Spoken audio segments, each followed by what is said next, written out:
Trabalho apresentado à disciplina de Biologia, com o tema Sistema Nervoso. Integrantes: Eduardo Lima, Carol Diniz, Ana Tainá, Eduardo Augusto e Gabriel Antônio. Irei falar sobre o tecido nervoso.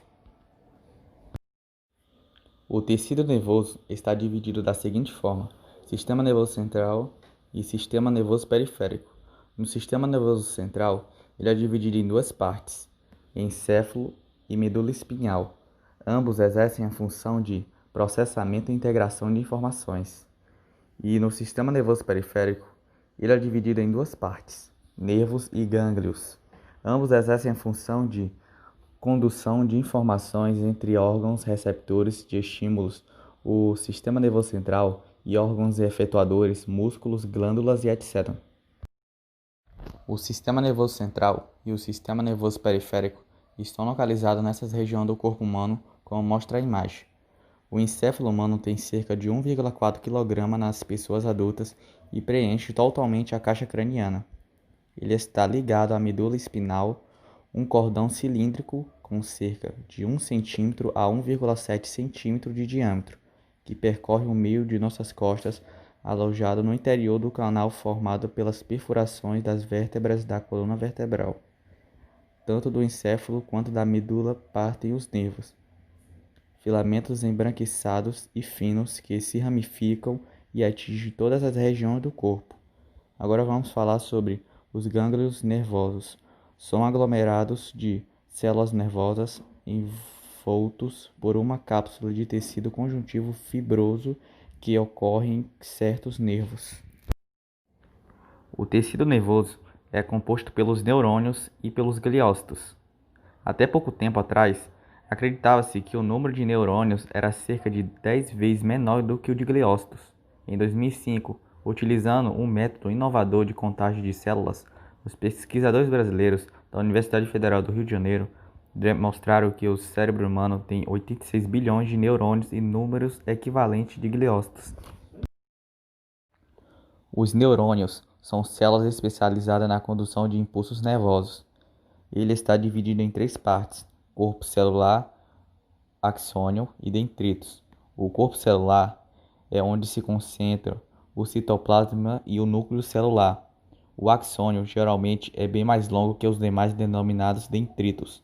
Os dendritos conduzem impulsos nervosos em direção ao corpo celular, enquanto o axônio os conduz em sentido inverso, isto é, para fora do corpo celular.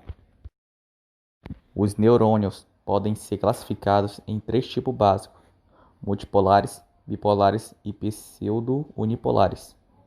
Os neurônios multipolares possuem muitos prolongamentos celulares, vários dendritos e um axônio. E os neurônios bipolares possuem apenas dois prolongamentos, ou seja, um axônio e o outro prolongamento que pode se ramificar em dendritos. Os neurônios unipolares possuem apenas um prolongamento, o axônio. Classificação fisiológica dos neurônios. Existem três classificações: os neurônios sensitivos, que recebem os estímulos recebidos de fora do corpo e produzidos internamente, e os transmite ao sistema nervoso central, CNC. Com esses neurônios, você consegue diferenciar o quente do frio, por exemplo.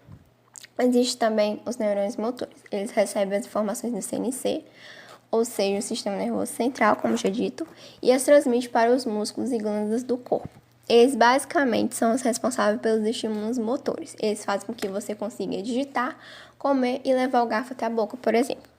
Por fim, existem os neurônios associativos. Eles estão localizados no encéfalo e na medula espinal e têm como função estabelecer conexões entre outros neurônios. Agora a gente vai ver um exemplo clássico para a gente entender a interação desses neurônios. Por exemplo, quando a gente toca sem querer num objeto muito quente, o neurônio sensitivo ele vai responder ao calor, transmitindo impulsos nervosos ao neurônio associativo localizado na medula espinal. Esse vai retransmitir a informação ao neurônio motor, que estimula os músculos do braço a reagir. Por quê? O que acontece? O neurônio motor, como eu já falei, ele tem a função de transmitir informações para os músculos e glândulas do corpo. Aqui, ó. Então, ele vai estimular os músculos do braço a reagir, afastando rapidamente a mão do objeto quente. Além de estimular os neurônios motores responsáveis pela ação, o neurônio associativo também estimula neurônios que conduzem impulsos ao encéfalo, permitindo-nos tomar consciência do ocorrido. Porque o que acontece? A gente só vai tomar consciência do ocorrido, dessa ação de botar a mão no objeto quente e tirar, depois de ocorrer essa ação, pelo neurônio associativo, que vai conduzir impulsos ao encéfalo.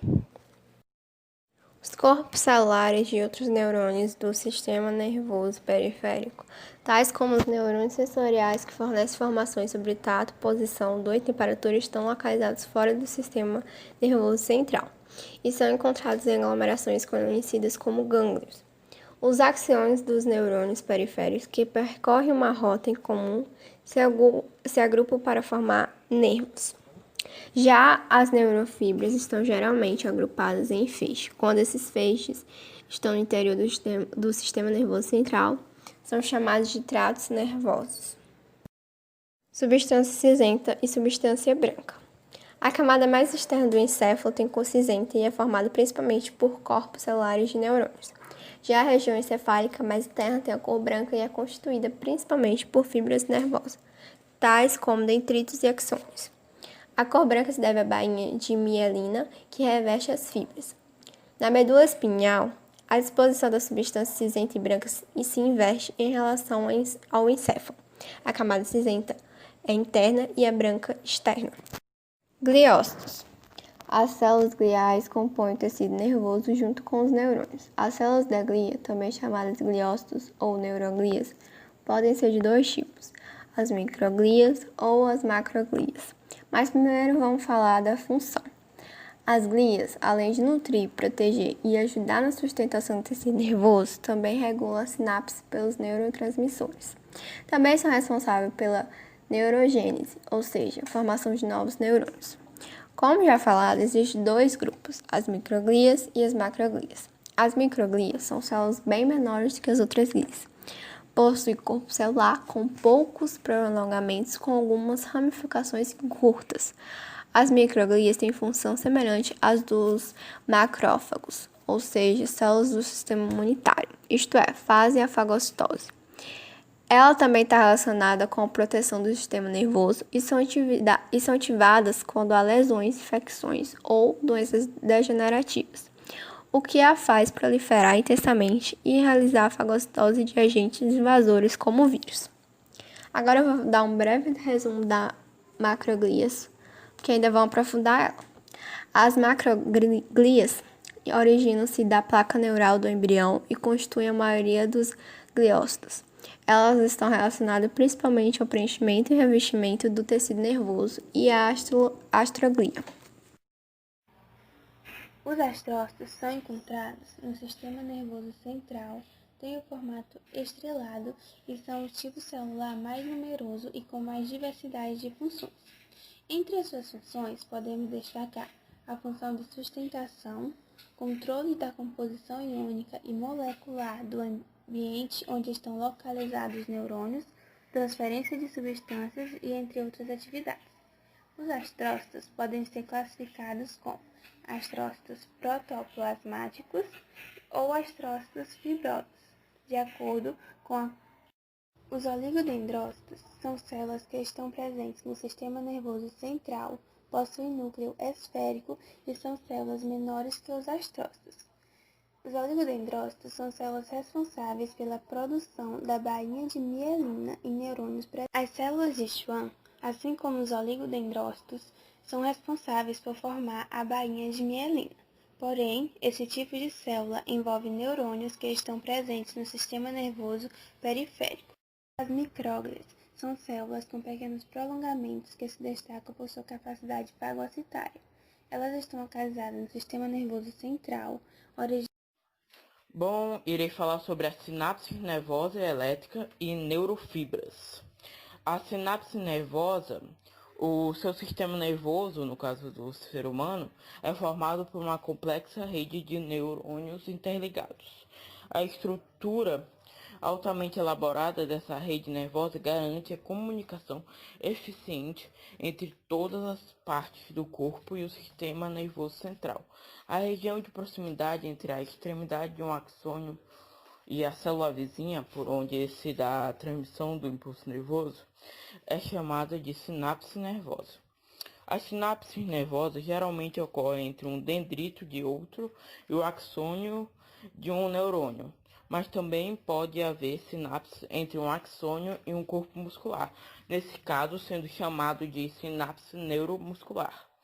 No caso das sinapses elétricas, nessas sinapses não há a participação de neurotransmissores. O sinal elétrico é conduzido diretamente de uma célula e outra através de junções comunicantes, que no caso o nome é gap junctions.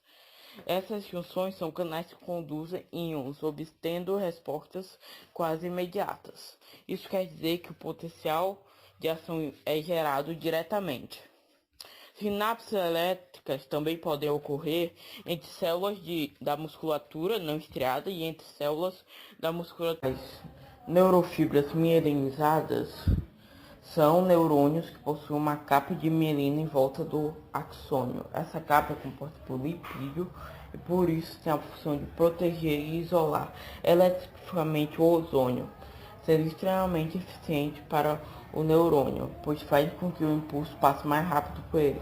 Já nas não mielinizadas, elas não possuem bainha de mielina. Vou explicar o tema sinapse química. Bom, são junções especializadas através das quais os neurônios comunicam com outros neurônios ou células de outro tipo, tais como células do músculo. Esse tipo de sinapses são fundamentais no sistema biológico, pois permite que o sistema nervoso se ligue e controle os outros sistemas do corpo.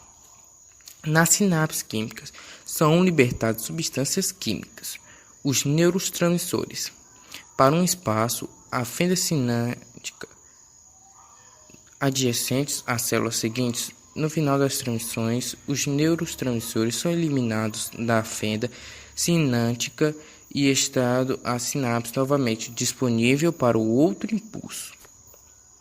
E aqui vemos uma imagem explicando como funciona.